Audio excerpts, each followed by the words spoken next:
Après avoir donné un sens graphique à la phrase limite de f de x quand x tend vers x0 égale à L, on va maintenant voir comment prouver ceci grâce à la définition dite par les epsilon, qui nous dit que pour tout epsilon positif, il existe un alpha positif tel que x moins x0 inférieur à alpha implique que f de x moins L est inférieur à epsilon.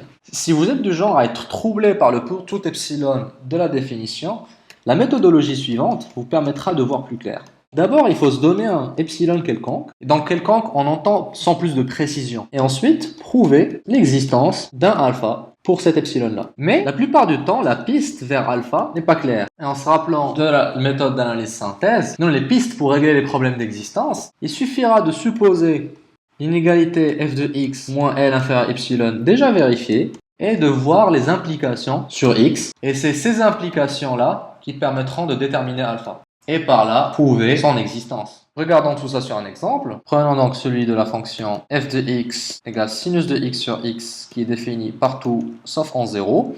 Et prouvons que la limite quand x tend vers 0 de f de x égale à 1. Et là, il faut savoir que le plus souvent, on essaiera de prendre f de x moins n en valeur absolue et de montrer que c'est plus petit qu'une constante fois x moins x0. Dans ce cas-là, il suffira que ceci soit plus petit que epsilon sur k pour que le tout soit plus petit qu'epsilon. Et cet epsilon sur k, ça va être le alpha qu'on cherche.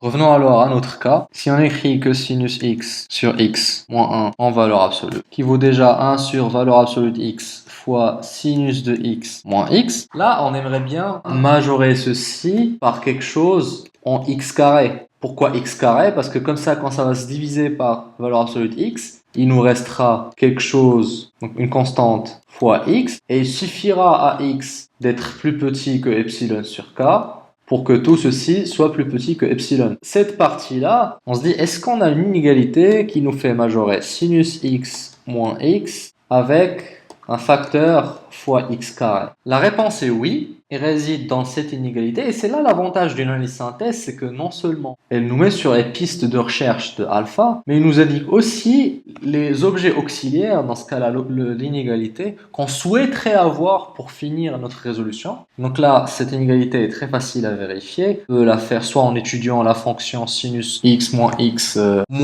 carré sur 2, et là n'est pas le sujet. Donc on va prendre cette inégalité comme acquise. Dans ce cas-là, il aurait suffi donc à x d'être plus petit. Donc là, le cas, on peut le préciser, c'est 1/2. Donc il suffirait à x d'être plus petit que 2 epsilon pour que le tout soit plus petit qu'epsilon. Et c'est ainsi qu'on viendra de notre copie, on prendra un epsilon quelconque et on va considérer un alpha qui est le fruit de l'analyse. Et si x est plus petit que alpha, on aura sinus x sur x moins 1 qui sera plus petit que 1 sur valeur absolue de x fois x carré sur 2 qui sera plus petit que x sur 2 qui sera plus petit que epsilon. Et ceci sans spécification sur epsilon. Donc la clé de la démonstration de la limite par la définition, c'est cette analyse synthèse et cette astuce de partir de l'inégalité souhaitée vers une inégalité suffisante.